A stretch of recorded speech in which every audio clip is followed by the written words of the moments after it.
Sekarang 10 hari paling utama dalam Islam ialah sekarang ni 10 awal Zulhijjah. Kalau malam terbaik ialah malam Lailatul Qadar pada bulan Ramadan. Hari terbaik pula ialah 10 hari awal bulan Zulhijjah.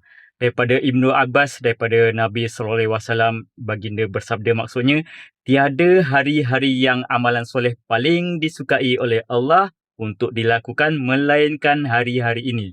Baginda memaksudkan 10 hari terawal bulan Zulhijjah. Para sahabat bertanya, "Wahai Rasulullah, walaupun jihad di jalan Allah tak dapat menandinginya."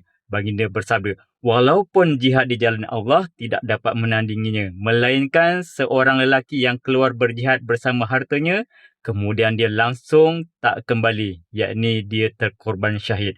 Hadis sahih riwayat Imam Al-Bukhari, Abu Dawud, Ibnu Majah dan At-Tirmizi. Jadi, jom kita banyakkan ibadah dalam 10 hari ini. Jemput kongsikan video ini kepada yang lain untuk ingatan semua.